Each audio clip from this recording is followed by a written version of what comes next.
ರಾಜ್ಯದಲ್ಲಿ ಮತ್ತು ದೇಶದಲ್ಲಿ ಜನರು ನೆಮ್ಮದಿಯ ಜೀವನ ಸಾಗಿಸಲು ಯಾವುದೇ ಯೋಜನೆಯನ್ನ ಬಿಜೆಪಿಯವರು ನೀಡಿಲ್ಲ.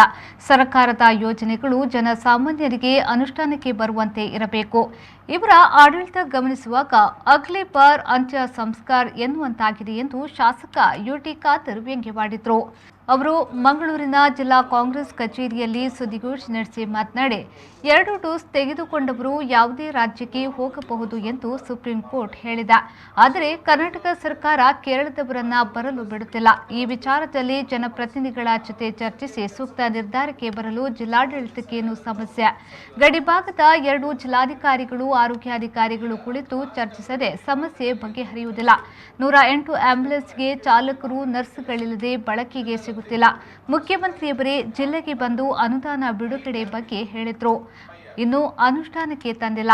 ಆಶಾ ಕಾರ್ಯಕರ್ತೆಯರಿಗೆ ಸೌಕರ್ಯ ಕಲ್ಪಿಸಿಲ್ಲ. ಈ ವಿಚಾರದಲ್ಲಿ ಸರ್ಕಾರ ಚಕಾರ ಎತ್ತುತ್ತಿಲ್ಲ ಎಂದು ಹೇಳಿದ್ರು. ಪ್ರಾಕ್ಟಿಕಲ್ ಆಗಿ ಇವತ್ತು ಆಲೋಚನೆ ಮಾಡಿಕೊಂಡು ನೆಮ್ಮದಿಯ ಜೀವನ ಕೊಡ್ಲಿಕ್ಕೆ ಒಂದೇ ಒಂದು ಯೋಜನೆವಿಲ್ಲ.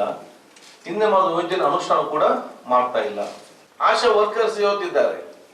ಆಶಾ ವರ್ಕರ್ಸ್ ಮತ್ತೆ ಮತ್ತೆ ಸಂಕಷ್ಟ ಕೊಡುವಂತ ಪರಿಸ್ಥಿತಿ. ಯಾರು ನೀವು ಸರಿಯಾಗಿ ಕೆಲಸ ಮಾಡಿಸಬೇಕು, ಅವರಿಗೆ ಸರಿಯಾದ ಗ್ಲೌಸ್, ಸರಿಯಾದ ಮಾಸ್ಕ್, ಸರಿಯಾದ ವೇತನ ಕೊಡಬೇಕು.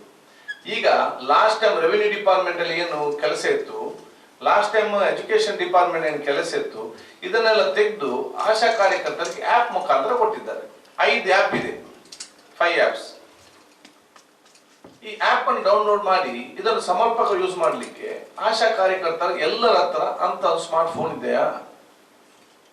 ಈ ಎಲ್ಲ ನೀವು ಯೋಜನೆ ತಯಾರು ಮಾಡಿದ್ರೆ ಯಾಕೆ ಅವರಿಗೆ ಸಮರ್ಪಕ ಸ್ಮಾರ್ಟ್ ಫೋನ್ ಅವರಿಗೆ ಕೊಡ್ಲಿಲ್ಲ?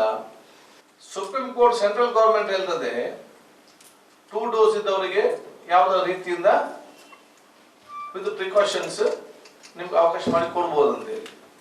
ಈ ಎಲ್ಲ ಪ್ರಾಕ್ಟಿಕಲ್ ವಿಷಯವನ್ನು ಅರ್ಥ ಮಾಡಿಕೊಂಡು ಜಿಲ್ಲಾಡಳಿತಕ್ಕೆ ಸಮರ್ಪಕವಾದ ತೀರ್ಮಾನ ಮಾಡ್ಲಿಕ್ಕೆ ಯಾಕಾಗುದಿಲ್ಲ?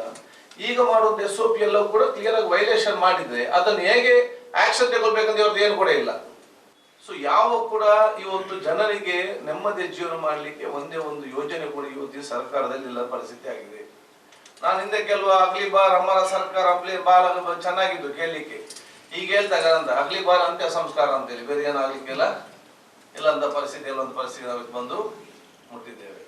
ಈ ಸಂದರ್ಭ ಕಾಂಗ್ರೆಸ್ ಜಿಲ್ಲಾಧ್ಯಕ್ಷರಾದ ಹರೀಶ್ ಕುಮಾರ್, ಮಾಜಿ ಶಾಸಕ ಮೊಯ್ದೀನ್ ಬಾಬಾ, ಮಾಜಿ ಜಿಲ್ಲಾ ಪಂಚಾಯತ್ ಅಧ್ಯಕ್ಷ MK ಮೋನು ಸೇರಿದಂತೆ ಕಾಂಗ್ರೆಸ್ ಮುಖಂಡರು ಉಪಸ್ಥಿತರಿದ್ದರು.